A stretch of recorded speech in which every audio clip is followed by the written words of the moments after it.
Hello, welcome to Awakened Lightwalkers with Helen and Claire Chellenaire. And today we are introducing someone else who is walking their talk with their light on the world. And that is Paul Janke, who is a renowned homeopath. So I'd just like to read out this wonderful introduction. So put my specs on, excuse me. So for nearly 30 years, Paul has used homeopathy, spiritual mentoring, and a variety of other healing modalities to help people rediscover their wellness and their wholeness. Originally trained as a company accountant, Paul deeply understands the power of change or transformation and facilitates that process in others, enabling them to follow their own bliss. His sole desire is to inspire others to live their best lives spiritually, mentally, emotionally, and physically. So welcome, Paul. Welcome, Paul. That's beautiful. And I have the advantage that I've known you for, I dare say, 25 years.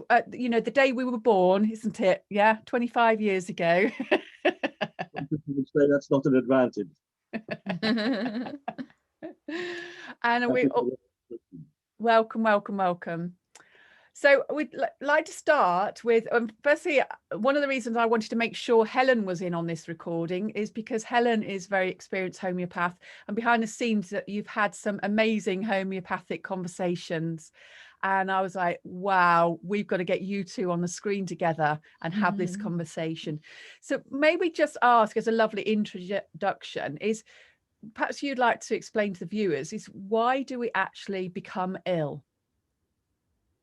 Okay, before we go into that, I'd like to say a couple of things, if I may. Absolutely. About this is what I have to say today is my current truth. This is what I believe from my heart to be how things are, which doesn't, within that, I don't want to make anyone else wrong, or I'm not here to prove anything or persuade or convert anybody to anything.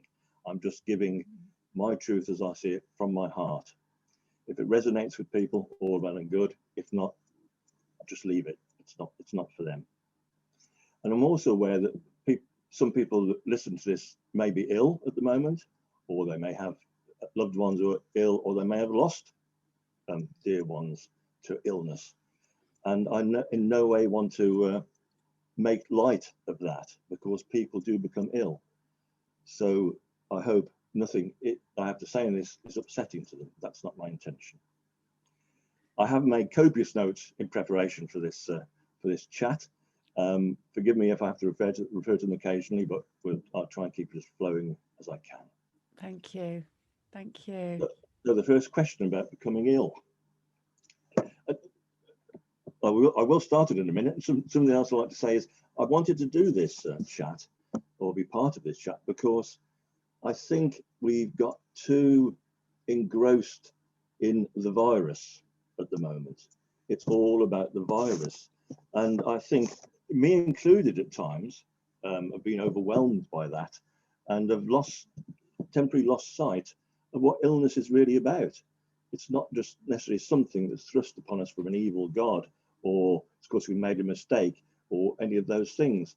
There's a lot more to illness than that. And it's not something that we should be afraid of, or something that's awful, though the symptoms of it can be. And I'll talk more about that as I go on.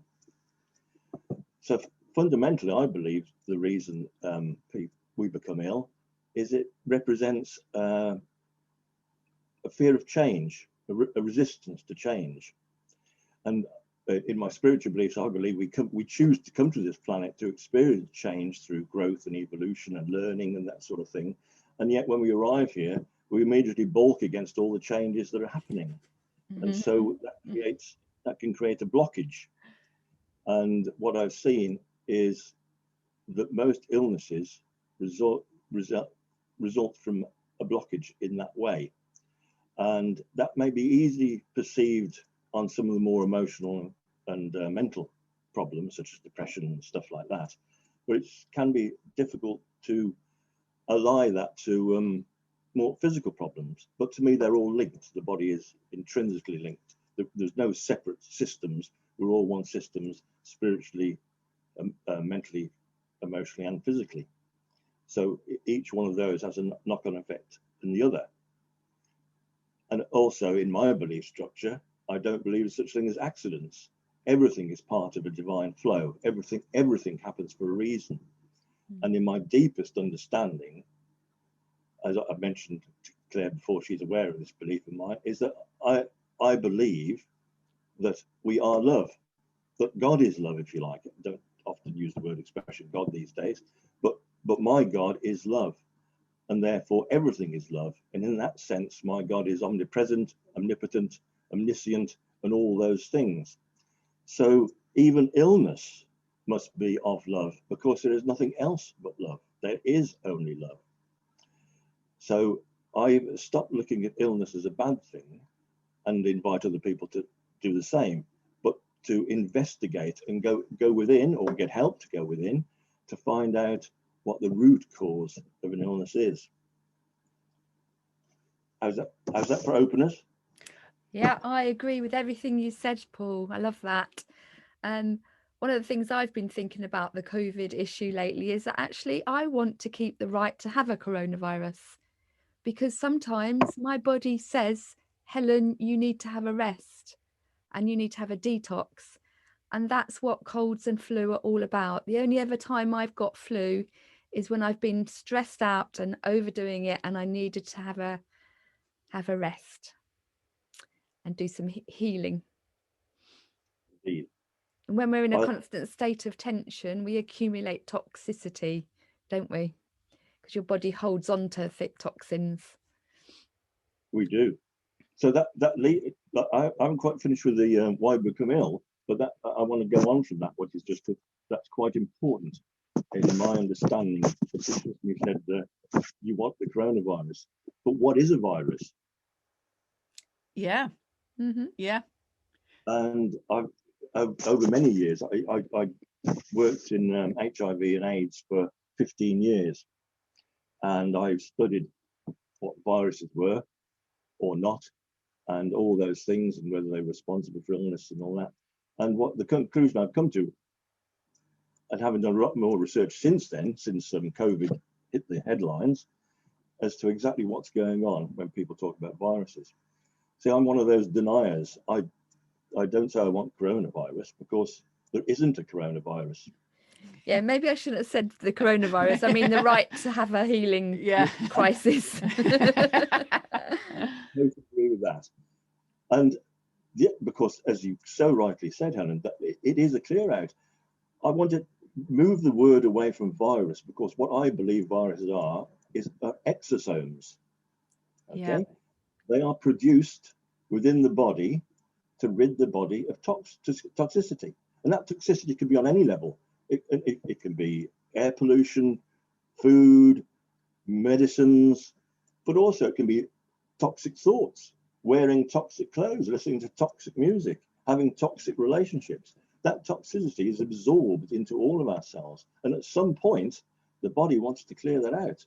So therefore it produces what I call an exosome, what other people call a virus. I quite agree with you. Mm-hmm, yeah, me too. Yeah. That virus is not transmissible to anybody else. That's purely belongs. It's from my. If I have an exosome, it's from my body, created by my body, in order to help my body heal, to detoxify. Absolutely. So I can't give you my exosome, because it's nothing to do with you. The only way you can get my exosome or a virus is if it's injected directly into your body. It can't to another. Yeah. I'd love to add here as well, Paul, because again, I mean, I would say I probably represent the slightly more novice person, although I have done a lot of my own research and referred to experts like the two of you and many others. And when my understanding went from, well, I thought it was just something that you catch, like you catch the flu and you catch a cold, when my whole understanding changed around that from the research, and realized, as you said, it is this expression of the toxicity. It's the expression to get it out of your system, whatever you call it. That whole concept that, well, my question was, well, how come people in the same family can get it? Some do and some don't. And so it's my understanding that when you are in the same proximity with others, there'll be some within your family or friends or group or whatever your little unit is, who will be going, oh, actually, I think I would like to have a nice detox and a de-stress out. It'll come off me as well. So it looks like you're catching something, but you're not. And yet there'll be others in the same group who will just go, I haven't had anything, I'm fine. and it's exactly what we're seeing going on in the world as well. Exactly that, Claire. I struggled with that for a while when I was looking into the exosome theory, and exactly the same question. Well, how do people catch it or seem to catch it? Mm. And I had one of those beautiful, almost epiphanies in that moment between wake and sleep one morning, and words came into my head, and I came downstairs straight away and wrote them down. And listen to what I wrote down in answer to that question. And I wrote down, why do viruses appear to spread? And it's because we go into energetic congruence with the issue. We hear about it, and perhaps the symptoms and our energies, if in the right state, go into agreement with it, and thus we take it on for ourselves. Those are the words that came to me, which tries to more or less exactly what we were saying. And also, the body, being intelligent, will take that opportunity to detox because it's seen other people to do it. So it's exactly like, right, now's the time. Yeah, that's wonderful. With kids and stuff like that, all works. It was all because of that when you put kids together. Does that go together with the law of similars, do you think? And like attracts like, because somebody resonating can attract somebody else resonating the same way. Absolutely. Yeah. Because we forget that we're energy beings. We're not just lumps of blood covered in flesh, blood and tissue covered in flesh, energetic beings. And the trouble with cellular biology, if we look deeper in the cells, we find less and less. We just see that we look for a disease instead of pulling back and looking for the bigger picture and seeing what led to this disease. Yeah. And that's the bit I love about my work. It's not about giving remedies necessarily. It's actually helping a person understand the reasons why they're presented with the symptoms they have. Because symptoms, and this may upset some people, but symptoms are a gift. They are a little signpost that tells us that we're not doing something quite right with life. And that can be anything from foodstuffs to what we see on TV, to what we're wearing, as I said earlier, all those things. A symptom is a gift to us to say, you need to look here. You need to have a quick look at this. There was a saying that I used in an article I wrote about this many, many years ago that says, it's religious, but I think you'll get the gist of it. When God wants us to know something, first he whispers. And if we don't listen, he speaks more loudly. If we still don't listen, he shouts. And if we still don't listen, he throws something at us. And if we still don't listen, the whole wall comes tumbling down. Now, for me, that's the progression of illness that happens to all. I've seen it in my life. I've seen it in all of our patients' lives, really, is that we have a message, a symptom, usually a very, very small symptom. And we ignore that. So we get a bigger symptom. We ignore that, we get a bigger symptom. So that process that I've just described goes on. And that's how we end up with chronic illness and you know, the baddies like cancer and all those things. Yeah. It's because we haven't listened to the message that our body was giving us, our beautiful, kind, generous, loving body was giving us. We didn't listen. So we have to be told more firmly. I agree with that. And on top of that, there's suppression, where people will keep taking their headache tablets and then they will get migraine because they've constantly been suppressing the pain, not looking at why. And then your body speaks louder, or God speaks louder, if you like. Absolutely. And as homeopaths, we see that so often, don't we? We see it with things like eczema, which has been suppressed in a child, and the next place it goes to is using the lungs, so the eczema becomes asthma, which is a deepening of the illness. It's not an improvement; it's actually a worsening of the illness. So that sort of thing is very common. Suppression leads to all sorts of deeper issues for us. And then isn't it wonderful when the healing happens and it reverses back? Yes, And we the see skin those comes up again. in homeopathy, don't we? We see Yeah. that if we're treating asthma, we very often see return of eczema, and usually the parents worry about that. But once you've explained the process, they see it as part of the healing process, which indeed it is. Yeah. Vital. And I love that as well. One thing I've learned from you, Paul, all of the years that I've known you and worked with you homeopathically on the receiving end, and with Helen as well, is this whole thing about not only have we missed all those signs from the outside that come eventually in until they're like, I've got this message for you. But in the reverse of it as well is that sometimes when it's coming out, it looks like it's getting worse, because something will be coming out of the skin. And again, this is my novice perspective. Something seems to be coming out of the skin. And I hear that from you and Helen saying, that's great, because that's now coming out of the physical. These symptoms are now being expressed out of the body, which means you've been dealing with the root cause, the root thought, the root belief. You've been listening to the messages of your body. You've been listening to the messages of your God, your divine, your source, however you like to word it, what that true message is. And now finally, the last place it will come out is through the physical. And that you're almost applauding that celebration of that process, rather than like, oh dear Lord. That's a great way of looking at it, because measles virus, for instance, the children are normally unwell before the skin comes up, aren't they? You get a runny nose and they're incubating, they can spread it, and then they're getting better when the rash comes up. Same with chickenpox as well, although they're very itchy, but the body's chucking out the virus. Yeah, and in German, I think it's called German New Medicine, which I've dabbled in, which is very, very interesting. I need to read more about it. I hope I'm right in saying it, I'm no expert in it, but I hope I'm right in saying they see all symptoms as the cure. The body actually, once a body started to produce symptoms, it's on its way to cure.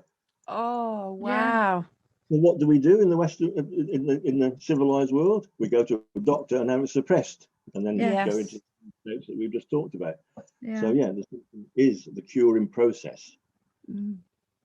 Awesome. So would that explain the connection? Because I mean, we've got germs, viruses, and exosomes, and you were explaining to us your perception and many other, there's an amazing amount of top scientists in the world who are changing almost like the germ theory and saying, well, actually, it's not something you catch, it's something you're expressing. So I'm getting to understand the link between what viruses are, that they're more exosomes, which is that expression out of the body. But would you like to just explain to some of us lay people about the germs, viruses, and exosomes, Paul? Okay. So exosomes we've covered pretty well, I think. Germs and bacteria exist in the body. Again, they're part of the body's cleansing and healing mechanism. It's only when the body goes out of balance that we see issues created by germs and bacteria. For instance, we live in an over-acid environment. We eat acid-rich foods, we wear acid-rich clothes, we listen to acid-rich music and all that sort of stuff generally as a Western civilized society. And what that leads to is an acidosis in the body. And that leads to the proliferation of certain bacteria and germs, which leads to illness, disease. It's just another sign that we're not living our life quite as healthily as we might. That's all it is in the beginning. It's just a sign that we need to have a look at some of our habits, some of our practices, and some of our foodstuffs, or whatever. So all that happens is there becomes a disturbance in the balance of the bacteria. What are healthy things in the body become disturbed and become unhealthy in the terms that they're out of balance. That makes sense. That makes sense. And we're all learning about this whole thing about it's about the terrain. We are the terrain. And part of that is the good bacteria and the good germs. and making, I mean, we all know about the simple things like even gardening is to have good bacteria in the garden to help with plant life, and that plants are ill if that's out of balance, if the soil's not right. So we are the terrain as well. So of course, if we're hyper toxic, if we're hyper acidic, we're completely out of balance. And then you do hear of people with disorders, gut disorders, and as you say, any part of the body. Yeah, and the mind as well, toxic thoughts, negative attitudes. As Paul said, you know, you said, Paul, that people need to change something. They don't always want to. No, well, no, there are maintaining causes, all sorts of reasons why people don't want to change, and that's sad, because as the saying goes, if you do what you've always done, you'll get what you've always got. So they don't improve, and that is sad. Certainly as a practitioner, it's sad to see, because as much as I'd like to think I can help everyone, or rather I would say help everyone help themselves, you can't. You know, there are people who don't want to hear.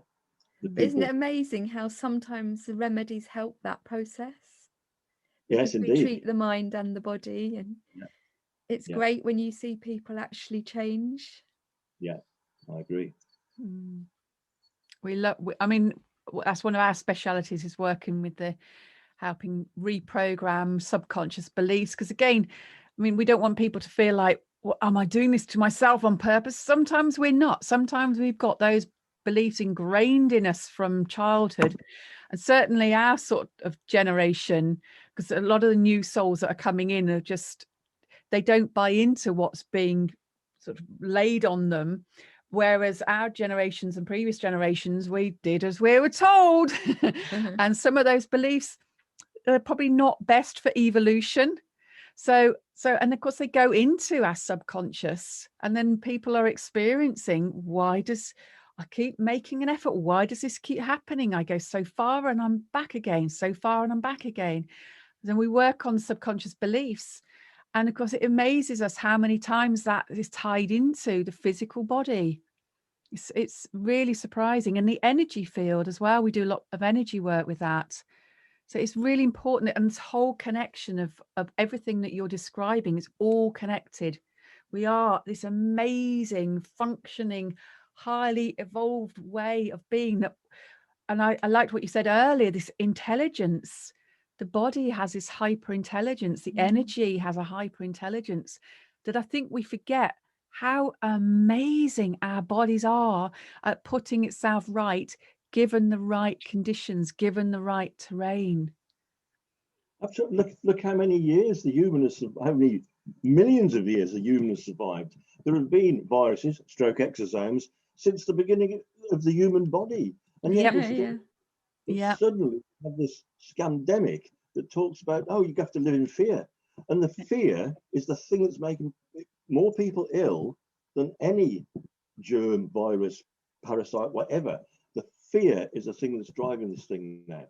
Yeah, and absolutely. That's done on purpose. Yeah. We won't go into that theory at the moment. No. I mean, that's probably leading into a really good question for you. It is about, because we all know what's going on with tests and things, but I mean, what are your thoughts about testing for viruses? Right. This takes me back to my days when I worked with HIV and AIDS, and the nightmare that it was to be talking about tests with patients. And actually the test that was most commonly used to decide whether a person was HIV positive was the good old PCR test. Really? So when you were doing all those years that I've known you, that you were going to have all those amazing souls with all sorts of conditions, because I mean, you had to drive quite a long way to go and help those, and I know you were consistently going over and over. I do remember that. And you were using the PCR test for that. All our patients were diagnosed via the PCR test in those days. There wasn't an antibody test for HIV. So yeah, so I dig deeply into the PCR test and saw it then for the nonsense that it was. All these cycles that well, it's too much detail to go into the actual process, and I don't I couldn't spit it out exactly as I'd want to, but I'm aware that they mess around so much with the stuff they get from the body, the blood, basically, in the HIV cases. They mess around so much with it, and then have to put through all these cycles. And then they find some substance in there which they label as a virus. And when they're honest, they know it's not a virus. It may be part of a virus. It might not. Generally, it's a bit of RNA or DNA, RNA generally, which can be from anything. So people in those days, I'll come to COVID in a minute, but in the days treating the HIV patients, or patients with HIV, I should say, they were labeled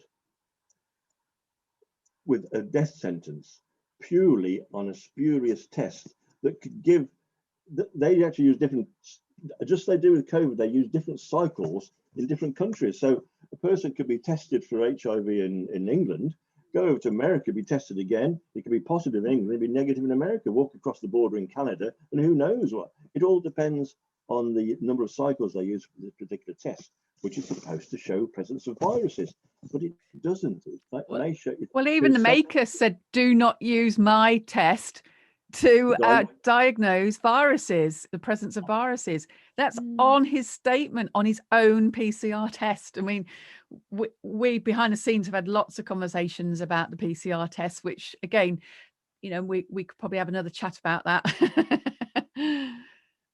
And sadly, the lockdown has been is predicated by mainly the PCR test originally. They've added other ones, they've invented other ones since, but they're all as bad as each other, because the antibody test is also in a sense a waste of time, because antibodies aren't always present in the system, even if you've got immunity to it, and you sometimes have antibodies and don't have an immunity to it. So the link between antibodies and immunity is very spurious.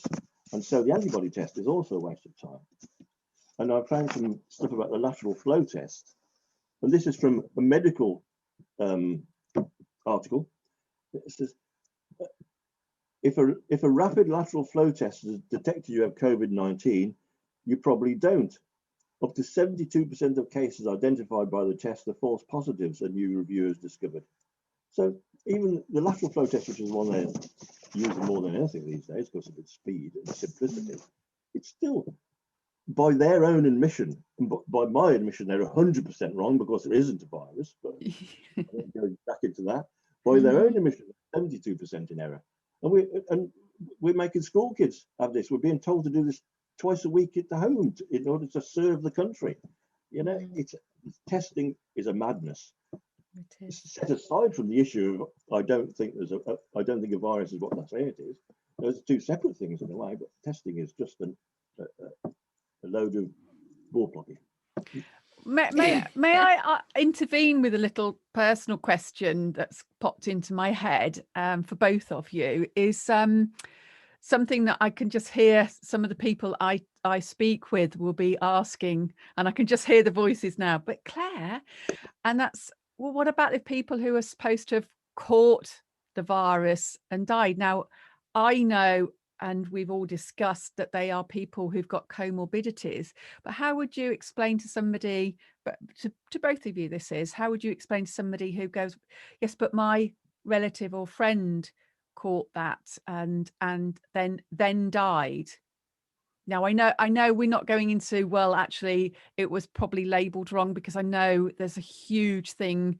Even the CDC have admitted that 94% of the labels for deaths from COVID are actually that they've got some COVID associated to that person based on the PCR test that isn't accurate, and they put their primary thing was probably something else like heart attacks, etc. But they've been labelled as dying from COVID because they actually get paid more money. They've admitted that in America now. But if somebody's just saying, but you know, my uncle or my grandma or someone that they know, as they were told that they'd got COVID, went into hospital, never came out again, what would you say about that that's going on, just to honour them? First thing I'd like to say is what I do in that situation. I have been in that situation, I would offer my condolences at the loss of all loss of that sort is tragic. But then I would try, if the person was open to it. Sometimes I might leave it at that and not try in any push it any further. But if they were interested, I would say something like, and this is just off the top of my head, something like, it's very sad, but people do die, and it's not the fact of what they died from. The loss is the fact that person has died.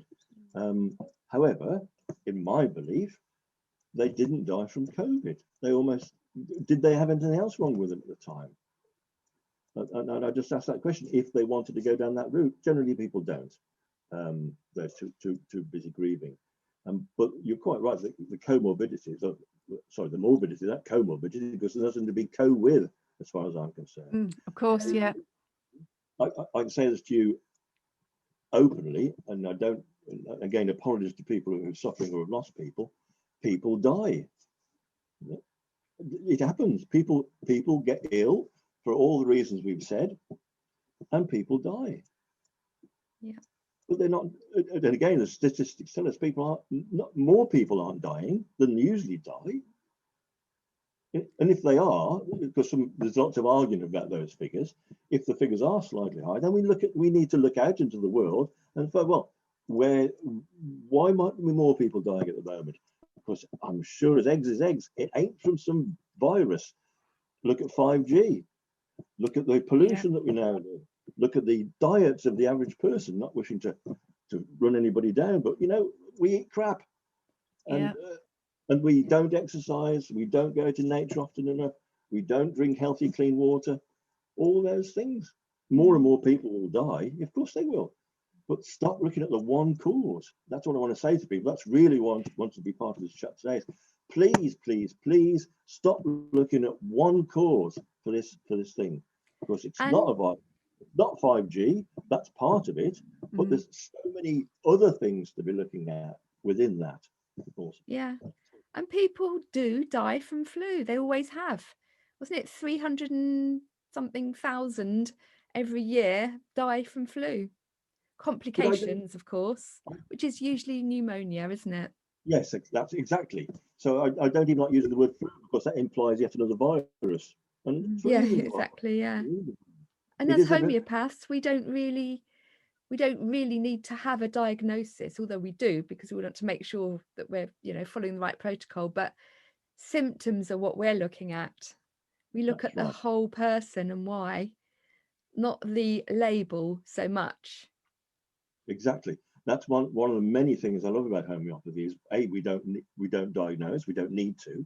We just need to look at the symptoms. And also going on from that with homeopathy, we don't try and just take the symptoms away, because that's the worst thing you can do. You're actually taking away the signpost. It's like driving down a road and someone has moved all the signposts because you take all the symptoms away. So the last thing you want to do is take the symptom away without understanding the initial cause of the problem. Which takes me to a thing that, well, again, I hope doesn't upset people, but I have to say it, and it's around alternative treatments for COVID. All the hydrocortisone and words I can't pronounce. Hydroxychloroquine and ivermectin and all that. Yeah. All those things. That's only useful. No, sorry. I'll take that back. Not only useful. That is only in reinforcing the idea of a virus, that we can take this substance to get rid of the virus from the body. If these things are helping, and I'm sure they do in some cases, it's not through the vector of getting rid of the virus from the body. It's stimulating the healing process in some other way, which I don't know, because I'm not that interested in what that does.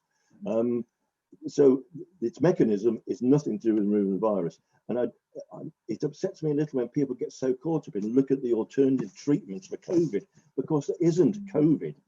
Yes. There isn't a thing called COVID that we need to get rid of. We need to get that thought out of our heads. Yes. And start looking at our overall health as a whole unified, beautiful system. We need to treat the person. Yeah. And wasn't it Louis Pasteur said on his deathbed, it's not about the virus or the bacteria, it's about the soil. Correct. Yeah, but all Béchamp before him had been announcing that for quite some considerable time. and some of his works are well worth looking at. And but there's no money in that. Whereas Pasteur went down the funny that the theory, which is still called germ theory because it is still only a theory. But it is said that on his deathbed he recanted. Pasteur recanted and said, "Yes, Béchamp was right. It's the terrain, it's the soil. That's what we need to pay attention to." And we do. That's common sense. But we get so caught up in the news and the ideas of this one thing, this germ or virus that's causing our sickness. I think some of the old ancient naturopaths and great doctors and Hippocrates and Plato, a lot of that information has been taken away. And it sounds conspiracy theorist, but it has been hidden because pharmaceutical companies have taken over.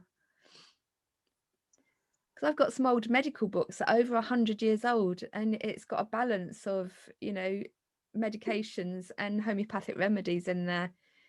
We don't see that these days. It's either one or the other. That's sadly, yes. I believe, because I love homeopathy so much, I believe it. I do call it an alternative medicine. People don't like that phrase these days, but I do see it could stand alone on its own, but I also see it beautifully able to be integrated into any form of medicine. So it for me, it does both jobs.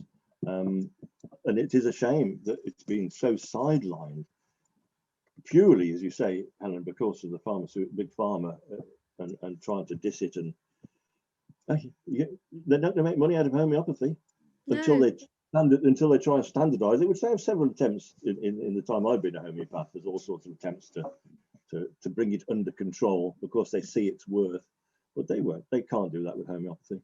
No. But Hippocrates did say there's two methods of healing, two ways of healing, indicating, healing where you put a plaster on the symptoms or healing where you treat the whole person. Absolutely. And the visit we had from the doctor the weekend, I said to him, Hippocrates was more of a homeopath than he was a conventional medical practitioner, really. And the other thing I think it was him. No, I think it was Edward Bach who said that we treat the person who has the illness, not the illness, and that is so important. Oh, I love that. Yeah. As a homeopath, I never claim to treat an illness. In fact, it's against the law to say we treat things like cancer. It's actually, we're not allowed to say that. No. The big pharma has got got all that, but I never say I treat an illness. I treat the person who has the illness because that's the truth. That's what I treat the person and help them understand why they have that particular dis-ease in their system. And people often know, don't they, Paul? They do.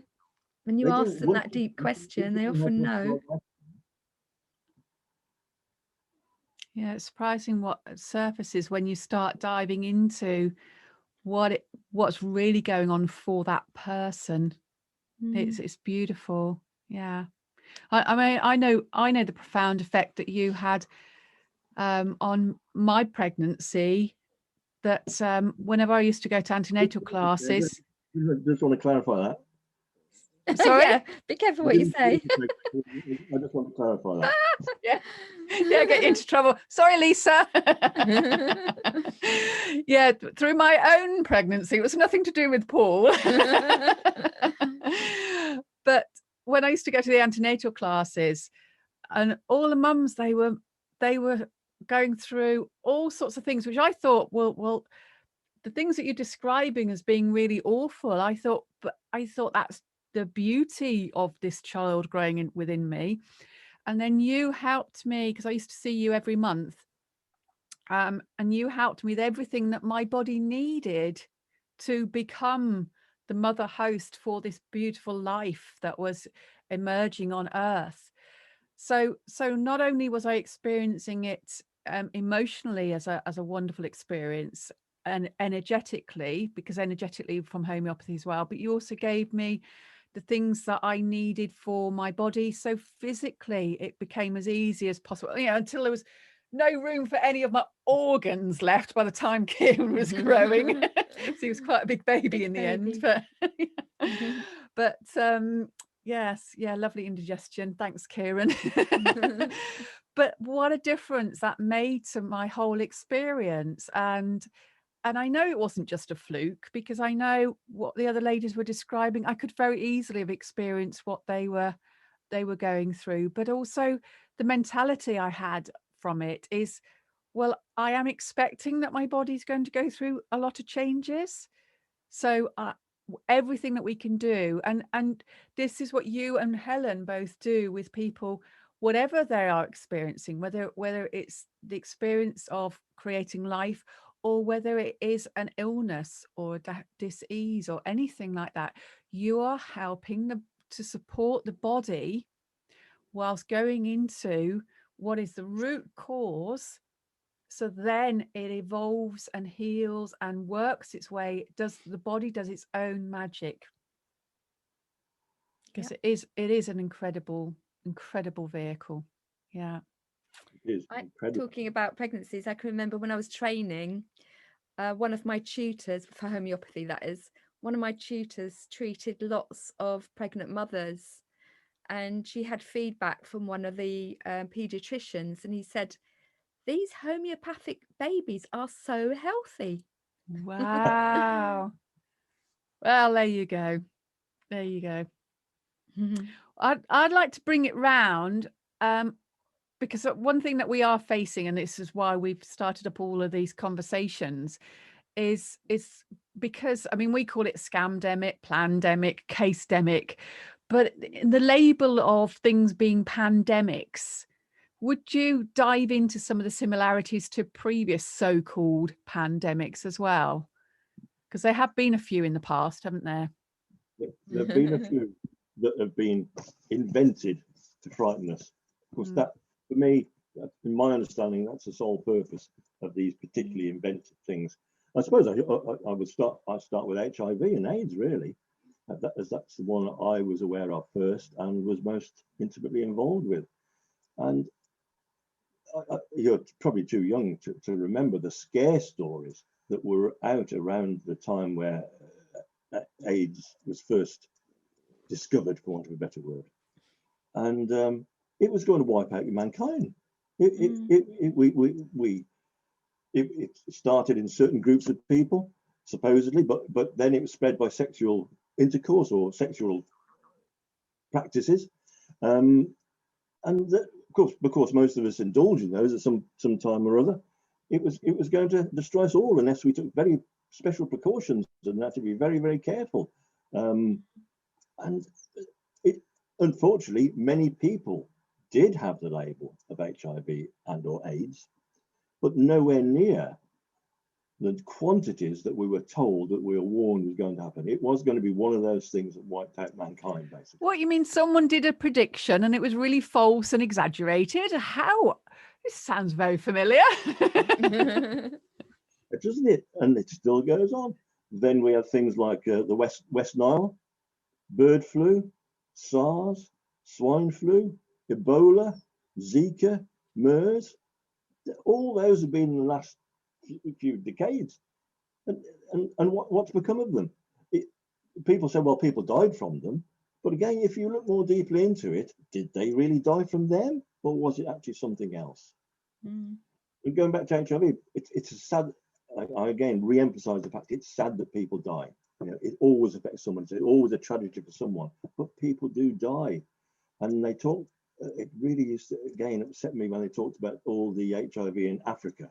I couldn't deal with that personally. I was busy dealing with the stuff up in Liverpool where we used to practice.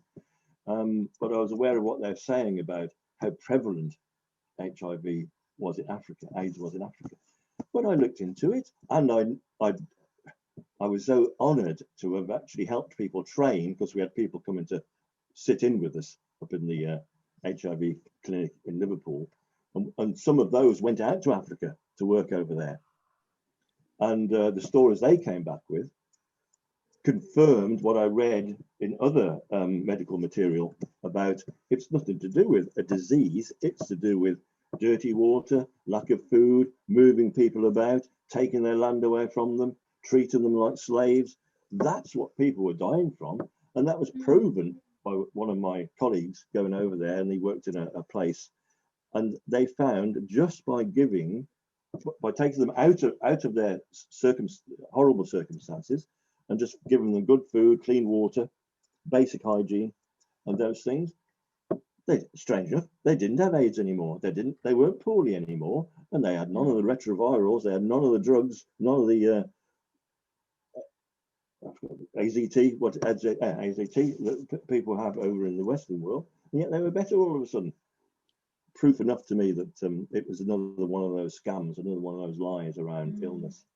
And when I looked at the other ones I've mentioned, the death rates weren't high, weren't significantly high. And again, all of these were going to wipe us out. Scares around at the time were phenomenal, but then they took it up a notch with COVID.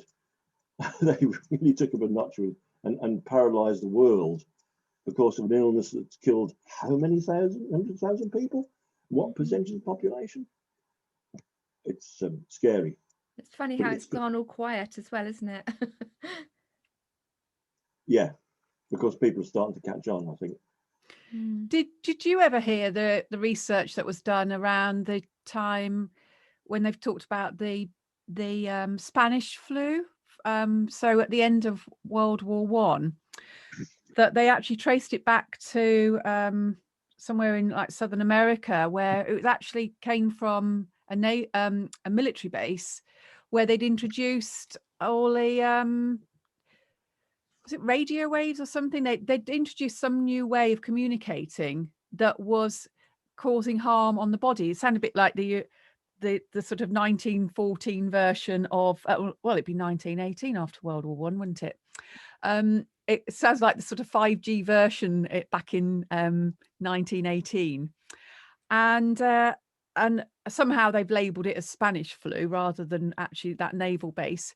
But it was as they were sending out all this new way of communicating that it was affecting the physical bodies, and then people were dropping like flies, and that's when they labelled it as a flu virus, because that's the only thing they could think it, because it was affecting the respiratory system in the same way that we've seen with 5G has affected the respiratory system. That seems to be very, very suppressed. I haven't heard hardly anyone talking about 5G recently, not in the way that we were shouting about it a year ago.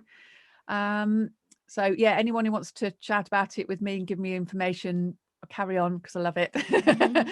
But all of this, it's every time they've introduced something where they're up leveling all of the things that they're sending out, the electromagnetic fields, and it's almost like, well, the body then has to adjust to that level of toxic EMFs and adjust or pass over.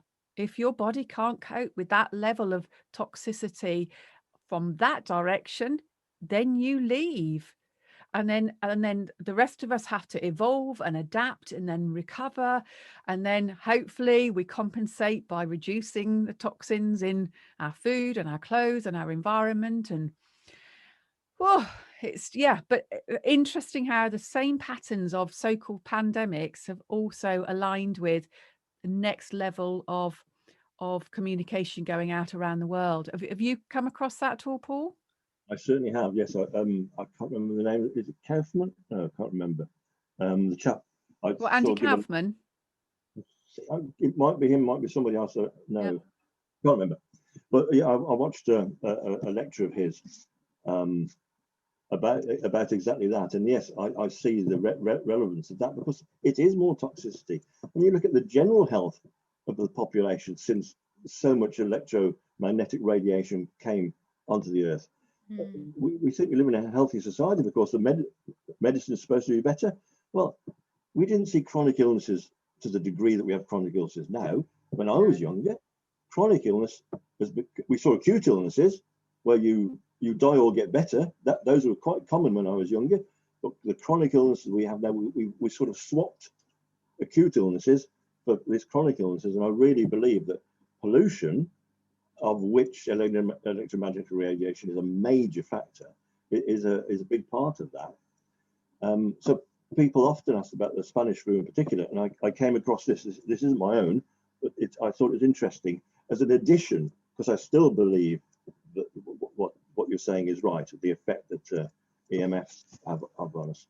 It says, in the worldwide flu pandemic of 1918-19, between 20 and 40 million people died, more than in the Great War. People who walked down the street would contract the disease and die within a matter of hours. This particular theory, which is part of it, it's not one cause. This pandemic was a pandemic of thought, and it spread with the speed of thought. At the end of World War I, the thought stream of many millions was one of despair and shock that so many had died in the conflict. Upon this carrier wave, the thought stream of flu was able to piggyback. Wow. That makes sense to me. Yeah. I think the three of us all know, and others too, the power of thoughts and suggestion are absolutely profound. And if you've got an experience of the culmination of all the EMFs coming out and fear, and then also the shock, because I mean, it must be, could you imagine every parent that's come back, because they were quite young in World War I, weren't they, when they went out? And could you imagine when they realize that their normally son at that time or sons are just not coming home? Because I think if they haven't heard and they hope, then they don't appear, and then they realize, can you add that to the mixture as well, the despair when they, and like you said, when the true figures come out of all the deaths on top of the fear and then the toxic environment that's going on as well, it's that's another thing that it's an overload for the whole system. Yeah. Definitely. Wow.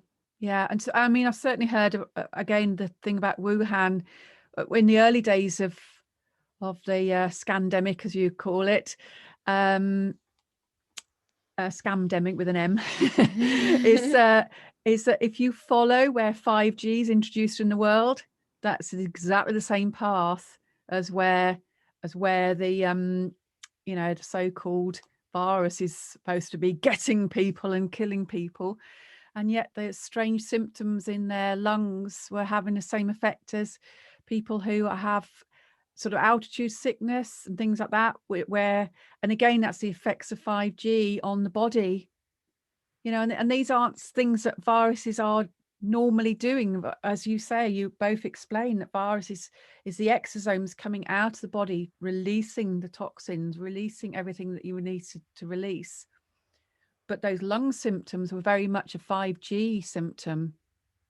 Well, 5G and pollution. Certainly. And pollution, yeah, because you're right. Cities with major pollution are the ones that had the worst effect as well. If you go right to the start in Wuhan, only months before the announced first outbreak of COVID, they'd been demonstrating in the streets about the amount of pollution in Wuhan. Chinese people don't demonstrate. They fear, well, they did, but they fear for their lives. So something to be so bad that they were brave enough to go out and demonstrate on the streets about the level of pollution tells me something that it must have been pretty bad, and by all accounts it was awful. So combine that with the 5G, which they were rolling out there at the same time, people were dying from pneumonia. And I've got, I think, prior to any mention of COVID, I think, if I remember it correctly, it's somewhere here, but I think 300,000 people every year in that country die of pneumonia. So it was nothing, even that wasn't anything new. They were still getting pneumonia, but it was labeled something different. So we, again, shut down the world. Oh, yes, yes. We have noticed this. A lot of the, when they're sharing figures about death rates and stuff, so many of them start just on the time start of when they start the label, and then as it goes on, he's like, oh, look at this, look, we've counted this, and most of those went up when they changed it how you label deaths on a death certificate, which is strange. Then even more went on from there. But if you actually look at all the things before that, of the overall death rates of all of the decades, it naturally goes up and down, up and down, up and down. And if you do it as percentages, because obviously the human population is expanding, if you do it as percentages, it's pretty steady all the way through. It's just like, yeah, because I always remember, do you remember sharing with me, and I remember you saying this years ago as well, Paul, about when they introduced vaccines for the typical illnesses in the 80s, and which illnesses were the ones that you introduced? And they started with the figures to say, oh, everything's coming down now. But actually, if you looked before that date, it was naturally declining anyway from these illnesses. All of them. All of them, yeah. Yeah. Scientists have looked into this and seen the decline of, smallpox was declining before the vaccine was introduced. All of them. It's great manipulation of the figures, isn't it? Yeah. There's lies, damn lies, and the statistics, as they say. Yeah. But I mean, if there are all these illnesses going on, Paul, then, and you're explaining to us about this whole concept about viruses, etc. So how do we actually create diseases or dis-ease within our body? By many of the things we mentioned earlier around general toxicity. Yeah. But more, all that has an effect. But I still believe the single greatest cause of illness generally, going away from COVID slightly now, is our thoughts. We would agree with you on that. Absolutely. Yeah. Things are there on an emotional level a lot longer than for a long time before they became physical normally. Yeah. Apart from those acute things, of course.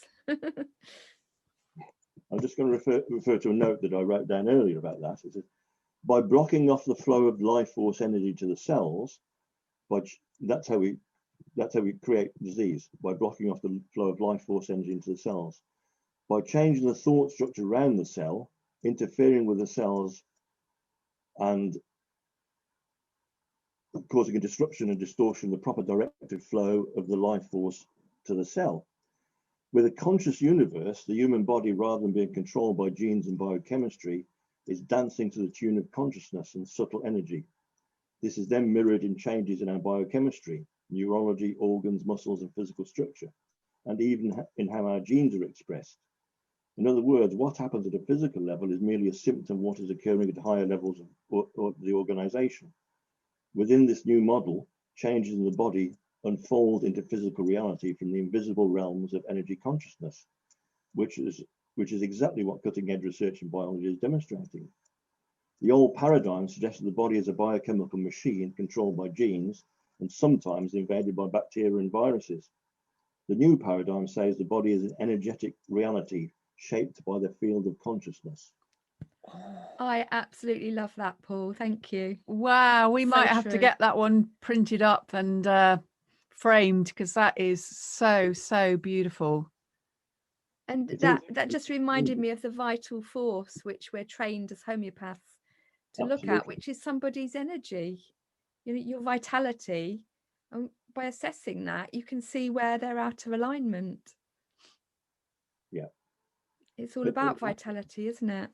It is, the vital force, the life force. It's that's disrupted, and the body speaks to us all the time through symptoms, and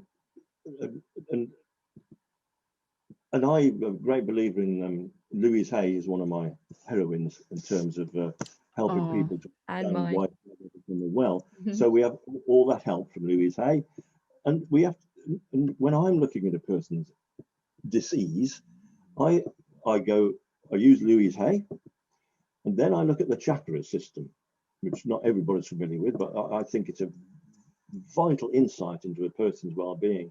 So I ask I just determine which chakra is being affected, because I know having studied the chakras in depth, I know the qualities associated with those chakras. So it will lead me to the reasons why that particular illness is manifested. So into the psycho-spiritual reasons why that particular illness is manifested, and how the life force energy is being blocked at a certain chakra would lead into that issue.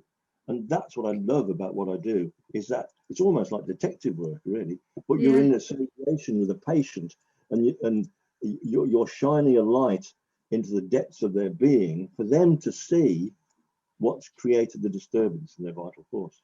Wow, your energy's just gone whoosh while you were, your connection with your patients, it just, wow, Paul, that was amazing. Thank you. So true. Wow. Oh, that's gorgeous. Oh, so really going on beyond that, then, if that's all going on, and yet everyone around us is still talking about the word COVID, but we're saying, well, that's not what it is. So if it isn't COVID, then Paul, what would it be? What could it be? I really come back then to the things we talked about. It's the toxicity that we live in. Okay, that's the main thing. But it's again spreading that word a bit wider, and not wishing to repeat many of the things we said, but it is about mental, physical, and emotional toxicity on all those levels. That's what COVID is. It's I include 5G and all that as that toxicity, because the electromagnetic in general. Because it's not, if you think about it, in our lifestyles, I'm sat in front of here in a computer now. I've been in front of this computer since 10 o'clock this morning, as you know. That's not doing me any good. If I'm honest with myself, I'm going to have to be mindful now of what I do next. Drink some extra water, do some exercise, do some yoga or something perhaps, just to help my body deal with the exposure it's just had with all that electromagnetic radiation from the computer. And I've got a phone up there. I've got a landline up there with a deck phone. I've got a mobile phone here. I'm in a soup of a Wi-Fi. I'm in a soup of electromagnetic. It's not just 5G. That just makes it worse. 5G is such a blunt instrument of EMFs. So those are major things. But for me, it still comes down to the mindset. The flow of thought. Yes, that's good. Thank you. The flow of thoughts affects the flow of energy through our body. And when we're being pumped full of fear porn, as we are, fear porn, through the mainstream media, that fear is, as I said earlier, is creating more dis-ease than anything that any virus or germ is doing at the moment. Absolutely. So that's what COVID really is. It's fear at the moment. And that can be measured energetically on a biowell system, or there's lots of technologies, isn't there, that can measure our energies and how they can be affected by fear. And fear actually shuts down your energy, doesn't it? And it puts you into that fight or flight mode. So you kind of almost freeze, don't you? Yep. Well, that fear, I like the way you use the hands, and as you're saying it, the fear actually shuts down the movement of the vital force. That life force energy gets constricted into fight or flight or freeze. Yeah.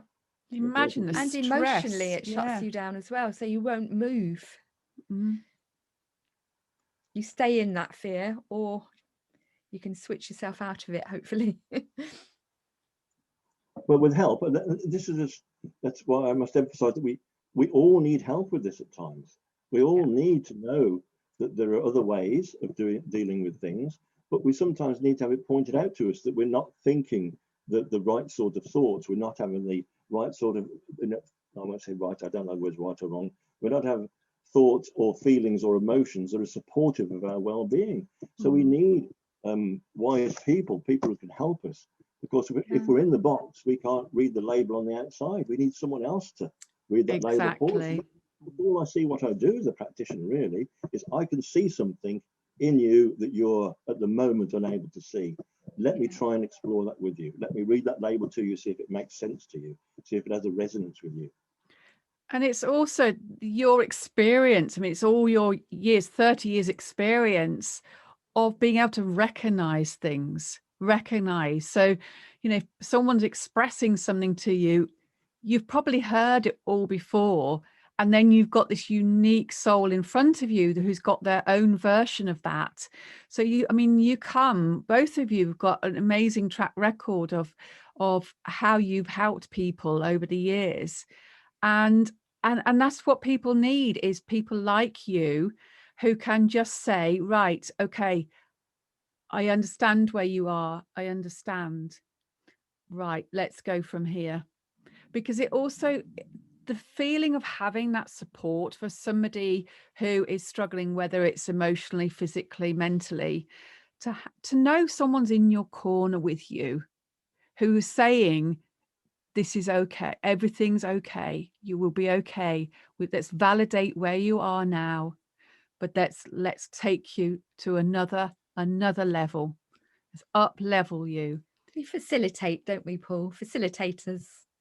Absolutely. That's all I see myself. I see the bottom line for me is love. It's about exactly. love. I shouldn't necessarily say this as a practitioner, it might get me in all sorts of trouble, but I love. But you love your patients. I love a person into well-being. I love them into their wholeness, because I see them as the love they are, and then it builds a framework in which they grow, which they can expand into, if you like. Yeah. I don't see the illness of a person. I don't see the disease in a person. I see their wholeness, and that creates a blueprint, a framework for them to experience for themselves. I remember how much. So I've known you about 25 years, which was just at the early stages of my spiritual awakening, when I actually discovered. So I'm just sharing this just so people understand a journey and see what other people have with their journey. But with my spiritual awakening, this understanding that all the years as a child where I'd been labeled as oversensitive was actually because I'm actually sensitive, and it's a good thing. And I remember how much you helped me, firstly through meeting you from the meditation groups that you ran, which was awesome. Then you became my first Reiki master teacher, which is fantastic. So again, you brought me into the world of honing these gifts that I brought with the world into actually, let's do something, and having certificates so I get insurance, so that I could share that gift with others. But also for me personally, it was because the only way I'd been able to survive, and I wonder whether any empaths or people who are sensitive can relate to this, but to exist in a world when you're sensitive without understanding it is almost being in a state of protection just to exist. Perpetual trying to protect yourself, because everything is felt so sensitively. It's almost like you've got no skin or very little skin and you're feeling everything. So learning to first of all recognize, well, actually my energy goes way beyond my physical body. So my natural protection is my shining light. So all of a sudden I'm now, wow, I'm walking the earth with the power of love. This is amazing. But also the amount of times you used to say to me, Claire, it's okay to be human. I remember those words, Claire, it's okay to be human. When just from all that protection, me allowing myself to feel things again, it was that you used to create this very, very safe bubble for me to say, actually, it is okay to feel these things, and you don't have to feel them with such rawness, which is the way I grew up. So it is okay. So you helped me become the magnification of my light and my soul purpose. And that was definitely your role. It was an important role to help me become where I am now, who I am now, then paying that forward to other people in my unique way, not through homeopathy, but in other ways. So I thank you for that, Paul. Thank you for just being beside me all that time. So Bless you. That's beautiful. Thank you. Lovely. So I'd like to, is there anything that you'd like to add before we close up? I don't think so. I think people have heard my voice long enough now. Because it's about remembering that if people choose to believe it that way, everything is love. This is all going to sort itself out. It's all happening for the highest good of all involved, because there is only the highest good of all involved. Whatever it looks like, whatever crappy paper it's wrapped up in, it is still a beautiful thing. And it's difficult it is to live through, and I've struggled through parts of it. I don't see, having been an accountant for 20 years prior to being a homeopath, and knowing how finance and systems like that and economics works, I don't know another way in which this great shift could have happened without destroying so much that's been destroyed. Again, sad on a personal level for so many people. Really, really sad, and it breaks my heart to see people suffering through financial upheaval, relationship upheaval, and all those things, and illness, non-COVID illness, and all those things that have been neglected because of the concentration on COVID. It really sits, but we needed such a major change to happen, and all of a sudden, what comes along?